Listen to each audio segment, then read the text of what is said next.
반갑습니다. 청춘부동산입니다. 어제 PF 정상화 방안을 발표했는데 핵심 내용은 또 돈 풀겠다는 겁니다. 부동산 가격은 계속 오를 수밖에 없습니다. 올 초에 대구 부동산이 반등하는 이유에 대해서 이야기를 하면서 신생아 특례 대출을 이야기했고 평균의 함정과 양극화를 이야기했습니다. 현재 대구는 수성구를 중심으로 부동산 가격이 반등하고 있죠. 문제는 현재의 방식으로 부동산이 반등하면 얼마 못 가서 다시 부동산이 폭락이 오는 겁니다. 문제 있는 건설사, 부동산을 해결하고 가야 하는데 어제 발표한 PF 정책은 문제 있는 건설사와 부동산에 자금을 지원한다는 전형적인 인플레이션 정책으로 미국의 고금리를 유지하고 있기 때문에 얼마 못 가서 다시 부동산발 위기가 닥칠 겁니다. 그럼 어제 내용을 보면 CP 스프레드가 22년 11월 240베이시스 포인트까지 상승한 이후 최근 68베이시스 포인트 수준을 유지하는 등 금융시장은 안정을 되찾은 상황이라고 합니다. 베이시스 포인트는 회사채와 국고채 금리의 차, CP금리와 기준금리의 차이를 보여주는 것으로 절대적인 금리가 하락한 게 아니라 다른 금리들 간의 거리가 줄었다는 것을 이야기합니다. 우리나라 10년물 국채금리는 2020년 1.5%대에서 지금은 3.5%대로 급등을 한 상황으로 상승한 부동산을 매수하기엔 서민들은 여전히 부담스러운 상황입니다. 부동산 가격이 하락하던지 금리가 내려와야 하는데 미국은 금리 인상 이야기도 나오고 있죠. 그래서 우리나라 정부는 정책 대출로 금리를 인하하고 건설사들에게 자금 지원을 해주는 겁니다. 정부는 부동산 PF의 연착륙을 위해 22년 10월 이후 총 30조 원 규모의 PF 사업자 보증을 공급 중이며 현재까지 약 18조 원을 집행하여 브릿지론 사업장의 본 PF 전환 등을 지원하고 있습니다. 23년 9월 건설사 대출 보증 2조 원, 건설사 12호 편입 한도 1조 원도 확대하는 등 부동산 PF와 건설사에 대한 지원을 지속 보강해 왔습니다. 1년 6개월간 약 20조 원을 지원했다는 건데 우리나라의 가계신용이 지난 2년간 약 23조 원 증가했다는 점을 본다면 정부에서 PF에 얼마나 많은 자금을 지원했는지 간접 비교할 수 있죠. 그런데 이뿐만이 아닙니다. 혹시나 해서 이야기하지만 지금 이야기하는 내용은 앞으로 지원을 하는 게 아닌 지금까지 지원을 한 내용들입니다.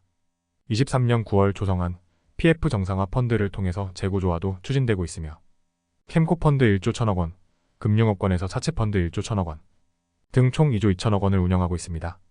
제2금융권 중심으로 연체율도 상승하고 있는데 부동산 PF가 연착륙되지 못하여 급격한 정리가 나타나는 경우 부동산 시장의 과도한 위축과 함께 건설업계, 금융업계 전반의 충격으로 확대될 우려가 있다고 합니다. 정부에서 부동산의 문제를 알고 있는데 이 문제를 해결하는 게 아닌 또 다시 자금 지원을 해서 문제를 연장시키고 버블을 키우고 있죠. 결국 나만 아니면 된다는 생각으로 수십 년간 많은 정부들이 그렇게 해왔습니다. 문제는 미국은 1980년부터 기준금리를 지속적으로 인하하는 정책을 펼쳤지만 최근 들어서는 금리를 인상시키는 정책을 펼치고 있습니다. 이는 미중 간의 무역 전쟁으로 과거 중국의 저렴한 노동력을 이용하여 물건을 수입하는 게 아닌 중국과의 교류를 막고 전 세계에 있는 기업들을 미국으로 불러들이면서 고용이 증가하고 소득이 발생하면서 소비가 늘어나는 선순환적인 구조를 보이기 때문입니다. 그래서 현재 미국의 기준금리 수준은 서브프라임이 터졌던 2008년 수준으로 준비가 되어 있지 않는 우리나라나 중국의 경우 상당히 위험한 수준입니다. 미국이 고금리를 장기간 끌고 가게 되면 부동산 버블이 터질 수밖에 없습니다. 이에 우리나라는 부동산 PF에 질서 있는 연착륙을 하겠다고 했는데 결국 또 돈을 푼다는 겁니다. 1조 원 규모의 신디케이트론을 조성하겠다고 했지만 필요시 최대 5조 원까지 규모를 확대하겠다고 합니다. 또한 LHPF 사업장 토지 매입, 캠코 펀드의 경공매를 통한 자산 취득 허용과 취득세 한시 감면을 하고 캠코에서는 새마을금고 2천억 원, 저축은행 2천억 원에 4천억 원 규모의 자금을 추가 진원한다고 합니다. 부실 있는 거 돈 풀어서 막아주겠다는 겁니다. 부동산 불패, 대마불사가 괜한 말이 아닌 거죠. 이렇게 돈을 계속 풀어버리니까 원화의 가치는 폭락을 해버립니다. 환율이 1370원에서 움직이고 있으며 이는 1997년 외환위기나 2008년 서브프라임 수준의 환율로 과거라면 대한민국 망한다고 난리쳤을 건데 그 누구도 이야기하는 사람이 없죠? 이게 더 큰 문제인 거고 그래서 달러를 계속 사모으셔야 합니다. 금리 인상은 막아버리고 돈을 계속 풀어버리니까 물가 상승률은 계속 상승합니다. 이는 복리이기 때문에 우리 같은 서민들의 소득은 절대 물가 상승률을 따라잡을 수 없습니다. 여기에 외식물가도 급등을 하고 있으며 농산물 가격도 급등하고 있죠. 우리 학교에서 인간 생활의 기본 요소로 의식주를 배웁니다.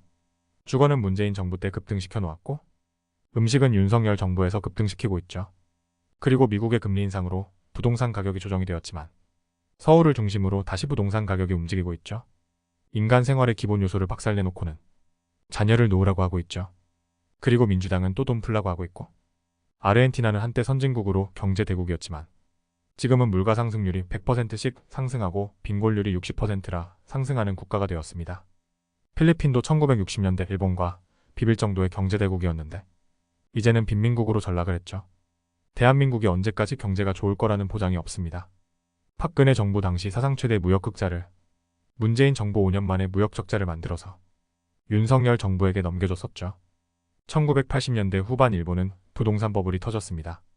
2008년 미국도 부동산 버블이 터졌고 2010년에는 유럽 부동산 버블이 터졌죠. 중국은 최근에 헝다그룹, 비고이위안, 증지그룹 등이 파산하면서 부동산 버블을 줄여나가고 있습니다. 하지만 대한민국은 부동산 버블을 줄이기보다 계속 유동성 공급으로 키우고 있습니다. 유동성 공급을 하니까 사람들은 또 환호하고 투기적 수요들이 증가하면서 부동산 가격은 반등할 겁니다. 하지만 이 버블이 터지게 되면 그 뒤에는 걷잡을 수 없는 경제적 붕괴를 경험하게 될 겁니다. 부디 현명한 선택하시길 바라겠습니다. 오늘 영상도 봐주셔서 감사합니다.